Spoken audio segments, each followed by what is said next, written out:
वेद प्रेमी सज्जनों, अब ऋग्वेद के प्रथम मंडल के तीसरे सूक्त की व्याख्या होने जा रही है। इस तीसरे सूक्त में 12 मंत्र हैं और 4 देवता हैं। ऋषि मधुच्छंदा वैश्वामित्र हैं। मधुच्छंदा नाम है और वैश्वामित्र माने वो विश्वामित्र के परिवार के हैं। तो ऋषियों का एक परिवार होता था और परिवार को ही मंडल कहा जाता है, क्योंकि मंडल माने घेरा और परिवार का भी होता है। परि माने परितः, जो चारों ओर से घेरे रहे, अपने सामने उपस्थित रहे परिवार है, तो ऋषि मंडल है। तो वैश्वामित्र का मतलब हुआ कि विश्वामित्र ऋषि के मंडल यानी परिवार के, फैमिली के ये सब ऋषि हैं। तो परिवार में जैसा पहले बताया गया है, पुत्र आदि भी आते हैं और शिष्य भी परिवार ही में आते हैं। गुरु पिता तुल्य माना जाता है और गुरु पत्नी को लोग माता की तरह गुरु माता कहते हैं। तो यह तो हमें वातावरण जानना चाहिए कि जो वैदिक साहित्य हुआ वो वनों में विकसित हुआ, ऋषि मंडलों में विकसित हुआ, गुरु शिष्य परंपरा में विकसित हुआ। ऋषियों ने अपनी क्रांत दृष्टा दृष्टि से प्रकृति की विविध शक्तियों को पहचाना, क्योंकि प्रकृति में जो हो रहा है, सृष्टि में जो हो रहा है, वो कार्य कारण को लेकर हो रहा है। जल बरसता है, उसका भी कारण है। उसके पीछे एक शक्ति है, वो इंद्र है। सूर्य का भी उसमें सहयोग रहता है। वाष्पन में इंद्र, जैसे पहले कहा गया है, वो एक सूक्ष्म शक्ति है और सबकी नियामक शक्ति है, जो कि एक वस्तु को दूसरे में परिवर्तित करती है। चारे को दूध में परिवर्तित कर देती है, पुष्प को फल में परिवर्तित कर देती है, फल की खट्टाई को रस की मिठाई में परिवर्तित कर देती है। तो ये होता परिवर्तन क्यों है? ये किसी शक्ति द्वारा होता है। उस शक्ति का नामकरण देवों ने विविध रूपों में किया। वैसे ये कहा सत विप्रा बहुधा वदंती, कहा गया है सत्य तो एक है, एक सत्पुरुष परम पुरुष वो तो एक है, लेकिन विप्रा बहुधा वदंती, जो ज्ञानी जन है उसको अनेक नामों से पुकारते हैं। तदेव अग्नि सदादित्य तद्वायु सच्चंद्रमा, वही परम शक्ति अग्नि है, वही सूर्य है, वही वायु है, वही चंद्रमा है, वही सब कुछ है। एक का ही अनेक विस्तार, तो है एक, अनेक रूप में विस्तृत है। बहरहाल अब जो देवता है वो प्रथम 3 मंत्रों के अश्विनी कुमार हैं। तो अश्विनी कुमार को हम जान लें कौन है। अश्विनी कुमार ये देवताओं के वैद्य माने जाते हैं और वे जुड़वे हैं। इसलिए हमेशा जो इनका विशेषण प्रयुक्त होता है वह द्विवचनांत होता है। तो जो एक आरोग्य शक्ति है उसके नियामक और संचालक जो शक्ति है वो अश्विनी है। अश्विनी जुड़वे क्यों हैं? इसलिए ये अकेला वैद्य नहीं काम कर पाता है, उसके साथ एक सहायक भी होना आवश्यक है। मोटे रूप से हम समझ पाते हैं, एक डॉक्टर है, कंपाउंडर है, बहरहाल दोनों साथ हैं। और सृष्टि में जो औषधीय तत्व है, औषधीय बुद्धि है, उपचारक बुद्धि है, रुजनाशक बुद्धि है, वह नियमित होती है इन अश्विनी कुमारों द्वारा। वेदों में वर्णन है कि इन अश्विनी कुमारों ने अनेक व्याधि और जराग्रस्त रोगियों का उपचार किया, उनको स्वस्थ किया। जैसे च्यवन ऋषि थे, आप सब जानते हैं कि बिल्कुल जर्जर हो गए थे, वृद्ध हो गए थे, लेकिन अश्विनी कुमार आए, उन्हें युवा बना दिए।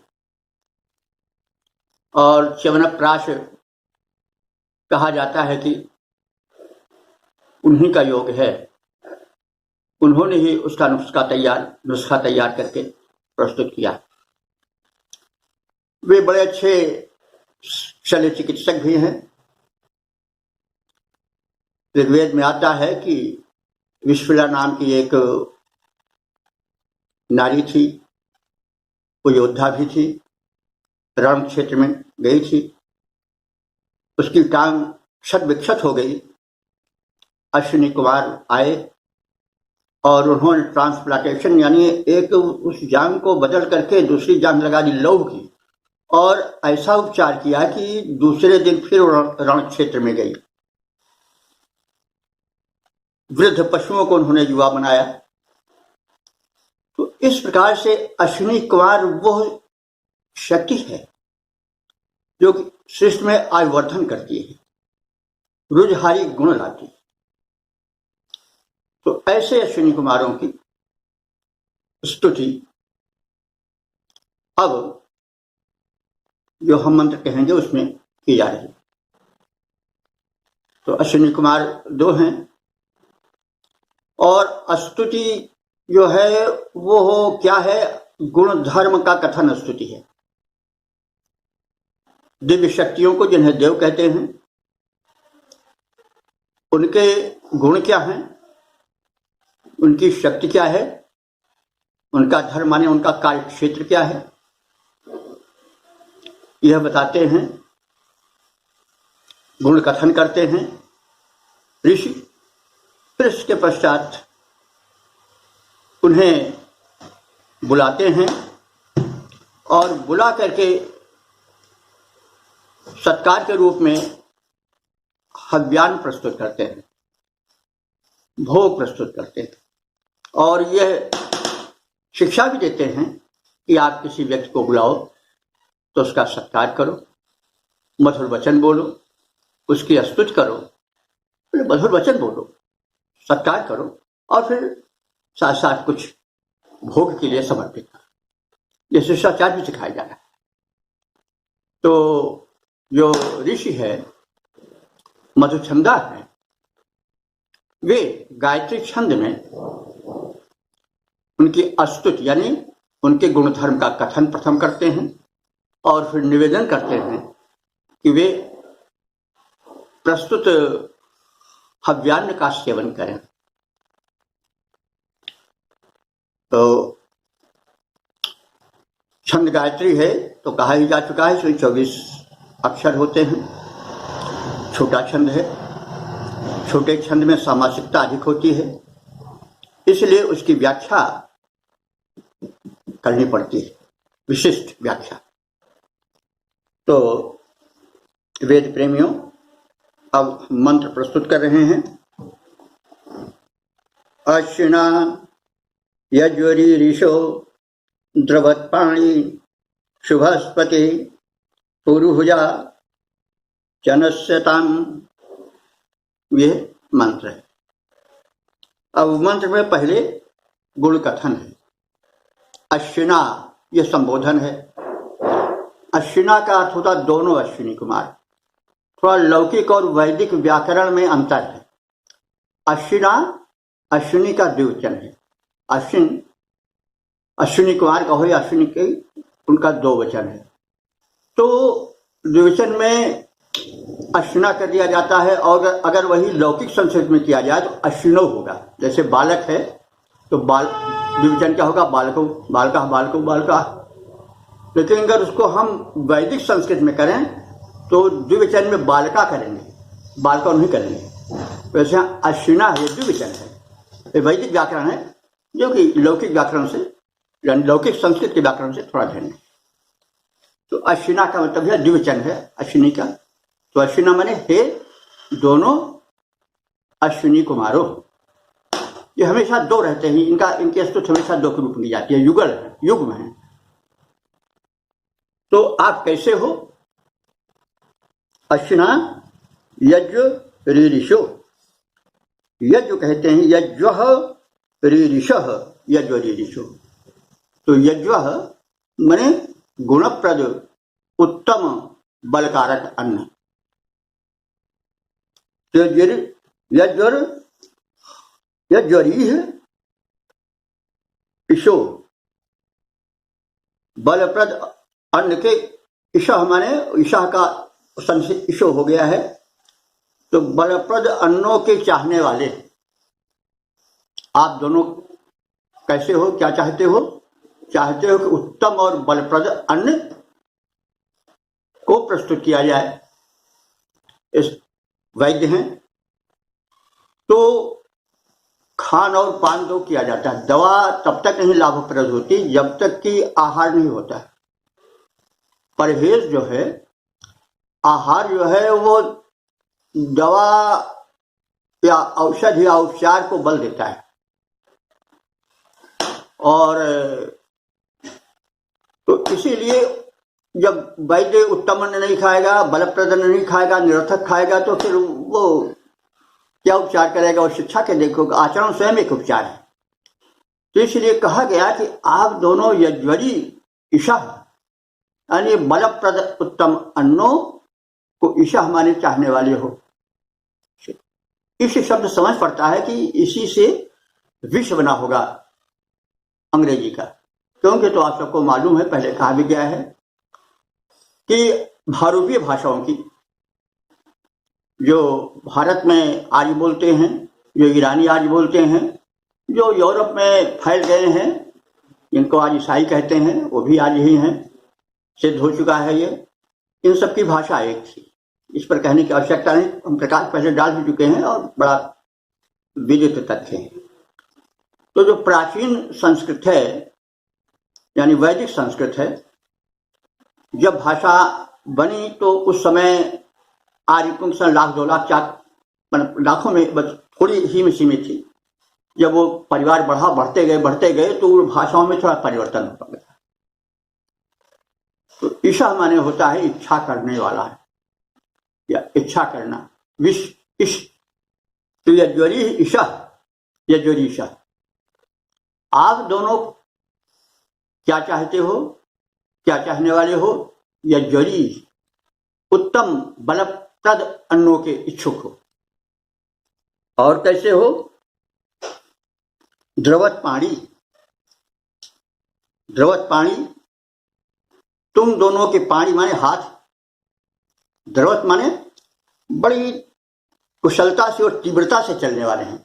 द्रवत माने जो के इकट्ठा जड़ा हुआ हो, द्रवित हो, मतलब चलने फिरने वाला हो, उसमें फुर्ती हो, उसमें काम करने की सूक्ष्मता के साथ साथ एक जल्दी हो कार्य, यही कुशलता है। तो इसीलिए उनको दोनों को द्रवत पाणी कहा गया है। आजकल उसको यूं भी कह सकते हैं, कहते हैं इनका हाथ बड़ा साफ है, इनका हाथ बड़ा यशस्वी है। तो इस रूप में ये शब्द प्रयोग हुए हैं कि आप द्रवत पाणी हो, यानी आपके हाथ अपने कर्म में बड़े साफ ढंग से और शीघ्र चलते हैं। तो आप कैसे हो? द्रवत पाणी, कुशल, सिद्धहस्त और शीघ्रता से शल्य क्रिया आदि ऑपरेशन आदि को निपटाने वाले हो, तो आप द्रवत पाणी हो। और कैसे हो? कि शुभस्पति, शुभ माने कल्याण, मंगल के पति हो, स्वामी हो। भाई वैद्य है, वो मंगल करता ही है और मंगल का विधायक है, तो वो विशेषण शुभस्पति के रूप में अश्विनी कुमारों को दिया गया है कि आप शुभस्पति हो। और कैसे हो? पूर्व भुजा, पूर्व माने होता है पूर्व विस्तृत, और भुजा माने हाथ, तो पूर्वभुजा इसमें भी वही है, भुजो होता अगर तो पूर्वभुजा का पूर्वभुज, यहाँ पूर्वभुजा होता है वैदिक व्याकरण जैसे हमने पहले बताया। तो द्विवचन है पूर्वभुजा, आप विशाल विस्तृत भुजाओं वाले हो। तो इसकी बड़ी भुजा होती है, जिस कहते हैं कि भाई बड़ा हाथ है, बड़े हाथ वाले हैं, सामर्थ्य का भी द्योतक है और बड़े हाथ वाला होना जो है सौभाग्य सूचक भी है। इसीलिए आजान बाहु, विशाल बाहु भी कहा जाता है। तो वे तुम दोनों बड़ी भुजाओं वाले हो, यानी विशाल बाहु हो, आजान बाहु हो, और तुम्हारी पहुंच भी बहुत बड़ी है, इसलिए तुम पूर्व भुजा हो। तो यह तुम्हारा विशेषण है, तुम इतने समर्थ हो। तो अब ऐसे समर्थ आप दोनों का हम स्वागत करते हैं। चनस्वताम, चनस्यतम, चनस्यतम माने इन प्रस्तुत हव्यानों का सेवन करो। तो चनस्यतम माने सेवन करना। तो इस तरह से क्या बात कही गई कि हे अश्विनी कुमारों, आप दोनों बलप्रद उत्तम अन्नों के प्रेमी हो। आपकी भुजाएं बड़ी गतिशील हैं, कार्य को उत्तमता से निपटाने वाली हैं, सधे हुए हाथों वाले हो। आप उत्तम गुणों के पालक हो और हम आपके प्रिय अन्नों को आपके सेवा के लिए समर्पित करते हैं। कृपया आप उन्हें ग्रहण करो और हमें कृतार्थ करो। यह तो मंत्र की व्याख्या हुई। अश्विनी कुमारों के एक सफल वैद्य के जो लक्षण होने चाहिए वे उनमें भरे पड़े हैं और एक औपचारिक उपहार रूप में उनकी प्रार्थना का समापन किया गया। इसका छंदोबद्ध रूप इस प्रकार से है। अश्व सदृश द्रुत गति से संयुत हे अश्विनी कुमारों, बलदायी उत्तम अन्नों के प्रेमी, उत्तम गुणधारक हो।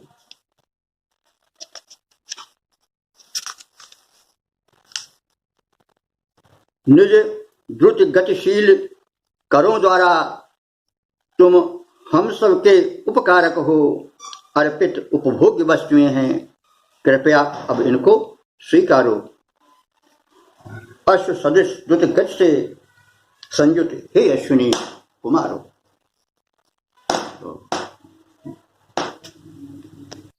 हाँ प्रिय श्रोताओं, अश्विनी कुमारों विषयक दूसरा मंत्र प्रस्तुत किया जा रहा है।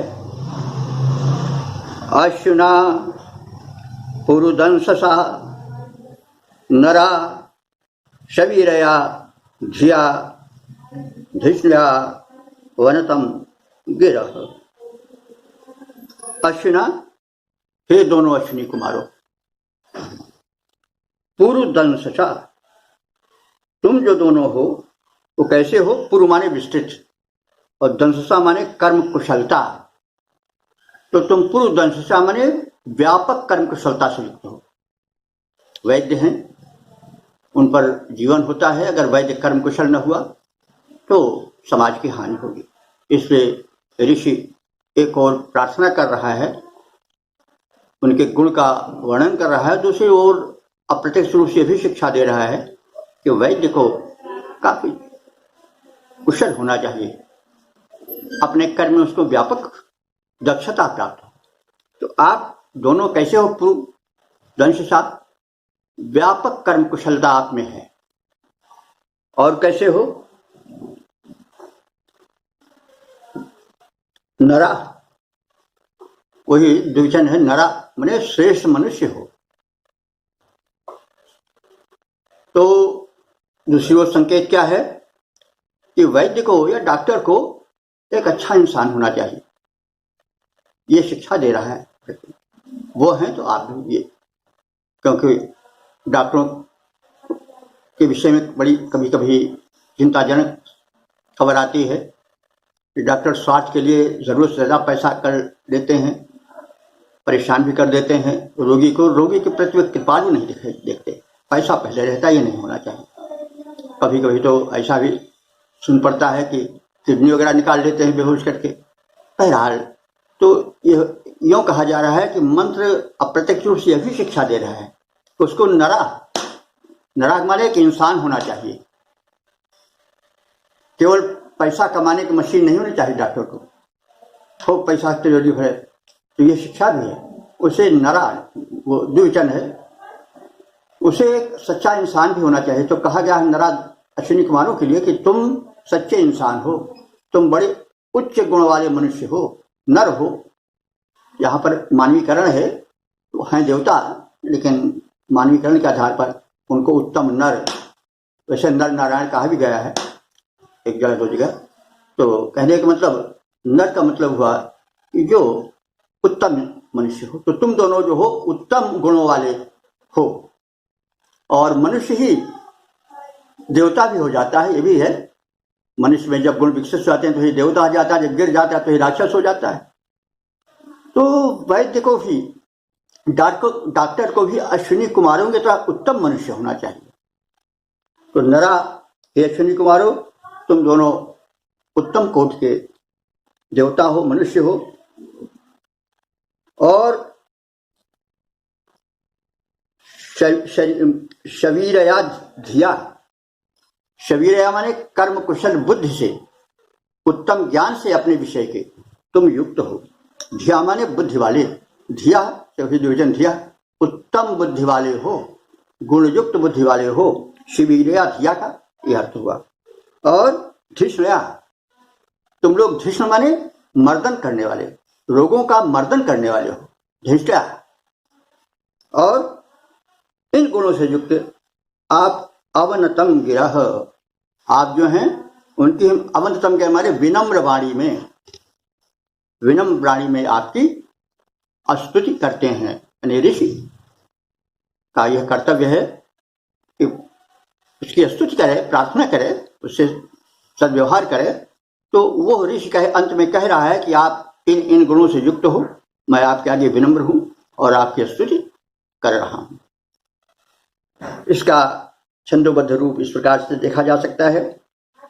अश्विनी कुमारों, कर्म कुशल, अरे दमनशील हो तुम दोनों, अगणित कर्मों में दक्ष, धीर तुम हो, प्रवीर नर नायक हो, परिपूरित ज्ञान युक्त मति से प्रतिपक्ष दलन सुखदायक हो। स्तुतियां श्रवण करो मेरी, अति शुभ सुशील हो तुम दोनों, अश्विनी कुमारों, कर्म कुशल, अरे दमनशील हो तुम दोनों। इति।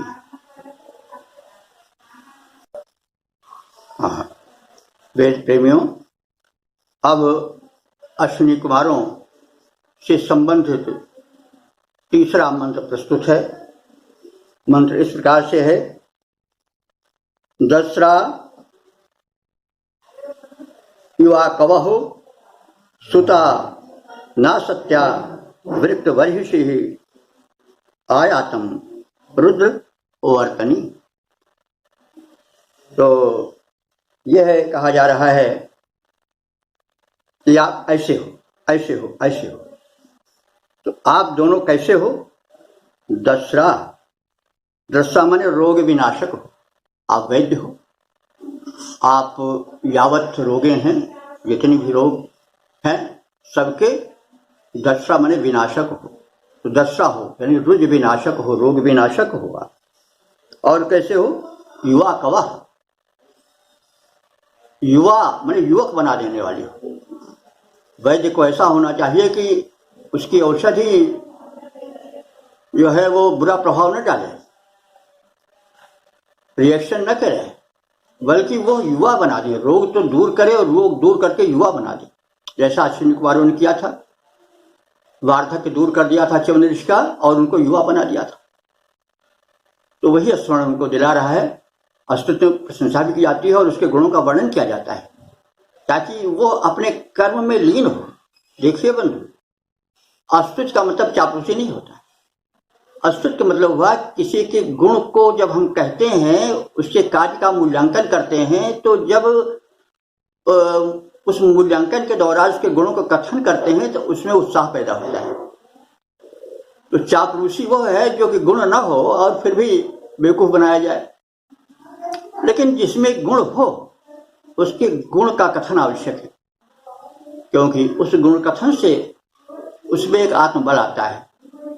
देवता भी मनुष्य से ही उठ करके बनते हैं, ऐसी बात नहीं। तो इसलिए गुण कथन है जो कि अनिवार्य है। किसी गुणी के गुण को कहकर हम गुण का वर्धन करते हैं, चापलूसी नहीं करते हैं, जो कि कर्तव्य है। तो वो बात इस संदर्भ में कही गई कि हे अश्विनी कुमारो, तुम दोनों दसरा हो, वही दसरा हो जाता, व्याकरण से वैदिक है दसरा। तुम दोनों रोग विनाशक हो, युवा कवह, अपने उपचार से रोगी को युवा बना देने वाले हो, और सुता, सुता जैसे पहले कहा गया है उत्पन्न करना। तो आप क्या हो? आप सद्गुणों को, स्वास्थ्य के नियमों को प्रकट करके, उत्पन्न करके रोगी को उन नियमों पर आचरण करने की शिक्षा देने वाले हो। तो सुता माने स्वास्थ्यप्रद नियमों को प्रकट करके, उसका प्रचार करके रोगी को धन्य करने वाले हो, ताकि वो फिर अस्वस्थ ना हो और स्वस्थ बना रहे। तो दसरा हो, युवा कवह हो, सुता हो माने प्रकट करने वाले हो, ना सत्या, तुम दोनों ना असत्या, असत्य नहीं हो, सत्य के पालक हो, झूठ नहीं कहने वाले हो। अब ये वैद्यों की ओर भी संकेत है कि उन्हें झूठा या बहुत ज्यादा झूठ बढ़ा के कह रहे ऐसा हो जाएगा तुम्हारा अनिष्ट इतनी करो, तो उसको डर पाना भी नहीं चाहिए, सत्य कहना चाहिए और न छिपाना ही चाहिए। तो ना सत्या, तुम अपने शिष्टाचार, अपने व्यवहार में, अपने कर्तव्य में सत्य पालन करने वाले हो, इसलिए ना सत्या। ये अश्विनी कुमारों का एक नाम ना सत्या है, क्योंकि वे अपने व्यवहार में, अपने उपचार में असत्य नहीं कहते हैं, इसलिए वो ना सत्या है। और वृक्त वर्षा, वृक्त वर्षा कहते हैं कुश बिछा हुआ है। तो इसका संबंध आगे जोड़ा जाएगा, पहले शब्दार्थ बता दे रहे हैं। आयातम माने आओ, रुद्रवर्तनी माने रुद्र की भांति व्यवहार करने वाले। रुद्र कौन है? रोदयचित रुद्र, रोदयत दुष्टानित रुद्र, जो दुष्टों को रुला दे वही रुद्र है। तो और वर्तनी माने व्यवहार करने वाला, तो तुम रुद्र की तरह व्यवहार करने वाले हो। क्या मतलब हुआ? रोग के लिए तुम रुद्र हो, यानी रोग को तुम जीवित नहीं छोड़ते हो। अब यहां आशय लेना पड़ेगा। रुद्रवर्तिनी, वर्तनी माने आचरण, आपका आचरण है रोगों के विरोध में रुद्र की तरह हो जाता है। रौद्र धारण कर लेते हो, किसके प्रति? रोगी के प्रति नहीं, रोग के प्रति। उसको बिल्कुल जला के जैसे रोज भस्म कर देता है, वैसे तुम रोग को जलाकर भस्म कर देते हो। इस प्रकार से तो यह शब्दार्थ हो गया। अब भावार्थ की दृष्टि से देखा जाए कि हे अश्विनी कुमारो, तुम रुजनाशक हो, युवक बना देने वाले हो, स्वास्थ्य के नियमों को उत्पन्न करने वाले हो और असत्य से दूर रहने वाले हो। तुम विश्ववर्तनी यानी रुद्रवर्तनी, रुद्र के समान रोगों के प्रति नष्ट कर देने वाला आचरण करने वाले हो। ऐसे तुम्हारे लिए वृत्त वर्षा, बैठने के लिए कुश का उत्तम आसन फैलाया गया है। कुशासन की बड़ी प्रशंसा है हमारे यहाँ। हमने अथर्ववेद को पढ़ा तो उसमें कुश के लिए कई मंत्र हैं। कुश में ब्लड प्रेशर दूर करने की शक्ति है, इसीलिए कुश माउंटी वगैरह जो बनती है वो सब कुश के लोग भूल गए हैं। हम अथर्ववेद के सिलसिले में कहें कुश की बड़ी महत्ता, उसमें रोग रुज विनाशक शक्ति है। तो इसलिए लोग कुश का प्रयोग करें, ये संदेश भी है। और जो देवता आते हैं उनको कुशासन दिया जाता है। तो ऋषि कह रहा है आवाहन करके अश्विनी कुमारों का कि वृत्त वशिष्य, तुम्हारे आसन के लिए कुशासन का दिव्य आसन फैलाकर प्रस्तुत किया गया है, इस पर बैठो। और फिर रुद्रवर्तिनी, रोगों के प्रति रुद्र ऐसा व्यवहार करो, उसको नष्ट करो। तो इस प्रकार से तीसरे मंत्र का अब प्रारंभ किया जाएगा। तीसरे मंत्र का प्रारंभ करके उसका समापन कर दिया गया। अब उसका छंदोबद्ध अनुवाद प्रस्तुत किया जा रहा है। अश्विनी कुमारो आवो तुम, अश्विनी कुमारो आओ तुम रुद्र सदृश आचारी हो, शुभ सत्य आचरण धारी हो, तुम रोग शोक भयहारी हो, यौवन दाता उपकारी हो। इसलिए कुशाओं पर आकर, इसलिए कुशासन पर आकर हे देव स्वच्छवि दिखलाओ तुम, हे देव स्वच्छवि दिखलाओ तुम। अश्विनी कुमारो आओ तुम, अश्विनी कुमारो आओ तुम। तो इस प्रकार से इस मंत्र का समापन हुआ।